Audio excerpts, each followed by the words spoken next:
that's our 4 players this week. I'm not going to hold it anymore. We're going to go straight down to our 5-way talk this week and see how the players are getting on and what decisions they came to get into those decks this week. And like magic, everybody's on the screen, and we still don't have a name for this segment yet. So please, chat, let us know what can we call this segment where we talk to all our players. So first off, I'll say, hey, everybody, hope you're all doing well. Welcome to this week here on MTGO Masters. And I'm going to throw the first question to you. Obviously, we gave you a couple of creature types to build around. You had to build these decks. We had to kind of manipulate a bit of MH3 in there. What decks did you bring this week, and how hard was it to kind of make that deck list? Starting with you, Seth. Okay, yeah. So I ended up bringing goblins and elves. This is a very tribal focused week, as I understand it, and so this kind of brings me back, right? 2 of the longest standing creature types.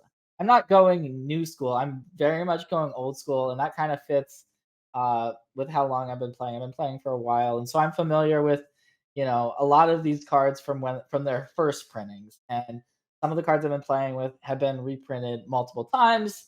But then also we've got, of course, some Modern Horizons 3 elves and goblins as well that kind of elevate the archetype and make both decks, I think, quite competitive for modern.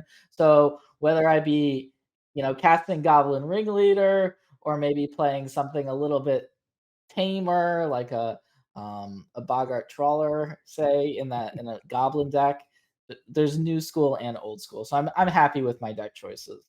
Yeah, I think it suits it well. It's the nice classic of the 2 creature types right there. So go down to you next, Ben, who, I'm not gonna lie to you, we gave you a gift in this one. Talk to me about the 2 decks that you bought this week. Yeah, thank you so much for the underhand pitch that is Eldrazi. I have Eldrazi and zombies. I did want to play an Eldrazi list that is a bit more aggressive, I guess, and so I went with like a mono green version that has access to the Wumpus and Fanatic of Ronus, the Wumpus being relatively on brand for myself. I have a large collection of Thrashing Wumpuses, and so it seemed fitting.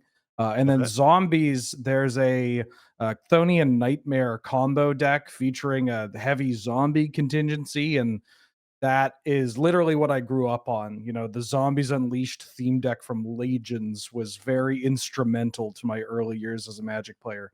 So hopefully I'm going to call back on that. I hope I'm a better player than when I was a child, but don't worry about that. It's fine as long as you're having fun.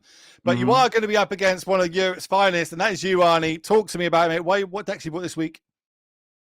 Yeah, super excited to be here. Tribal or Kindred weekend is kind of a really neat idea. Usually we see these type of decks in a normal metagame where there's control and mid-range and interactive decks, and now we're just putting all these Kindred decks against each other. So we'll see who turns out on top there. Myself, personally, big fan of elves and vampires as sort of big tribal magic.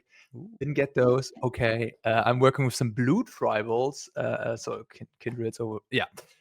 Merfolk spirits. I basically took some lists online and then changed the sideboard up and changed the mania a little bit to be basically prepared for full on creature kindred decks.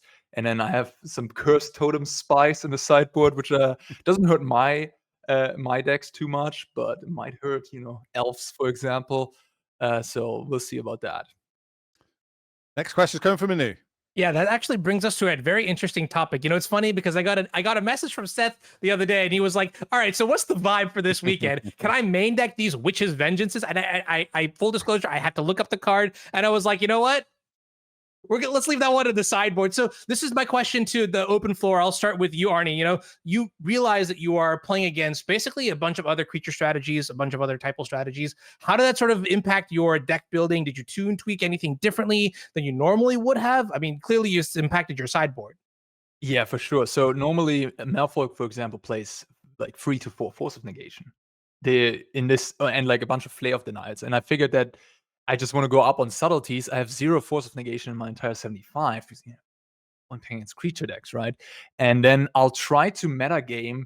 I like took a look at Modern Horizons, and then I tried to figure out which of the kindred decks we're actually playing against. So I had Eldrazi, I had goblins, I had elves. I don't know what else I had. I don't think I had zombies, but I had humans. I didn't have wizards.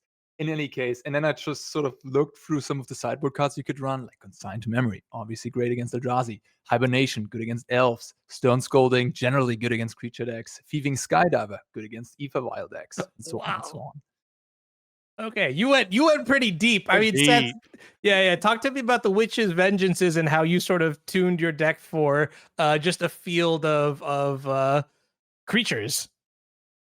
Yeah, I kind of went back and forth because I didn't go quite as deep as Arne. I wanted to. I've never really played a format quite like this where I've kind of known that all my opponents were going to be on tribal based decks, but fortunately for me, with elves and goblins, both decks have a pretty good like core game plan.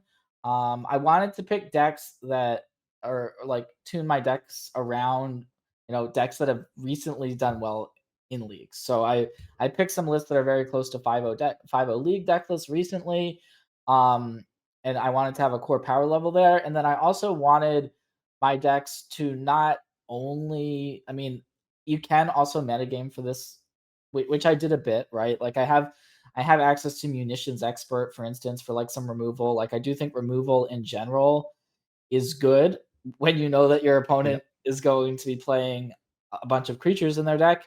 It's hard to really go wrong with removal, but we also were given the stipulation that we have to play at least 16 creatures in our deck. So like Witch's Vengeance was a card that in my head, it's like, okay, it doesn't kill your creatures, but it kills your opponent's creatures. So in theory, that would be a very good card for this format. I ended up just not doing it. I thought about it, but then I was like, you know what?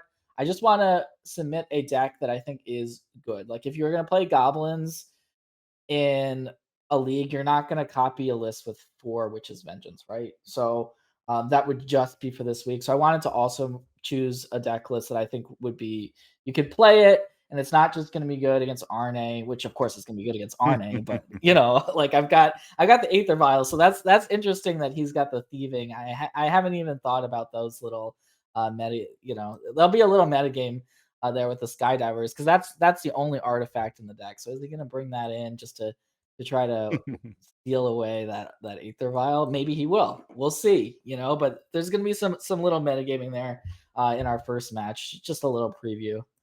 Love it. All right. Yeah. And good old honest magic. I like it. That's the next level stuff that I didn't even think about. So this clearly tells you why these players are all invited to play in the show. And I'm just here saying hi.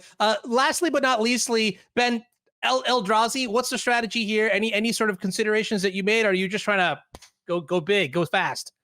I took let's call it an honest approach to the versions of the decks that I'm playing, in that I didn't really go full Witch's Vengeance. Kind of wishing I may have done a little bit more than I did, but like when selecting the Eldrazi deck, I figured there's going to be more creatures, and so looking for a version that can maybe out muscle on the board just a little bit more.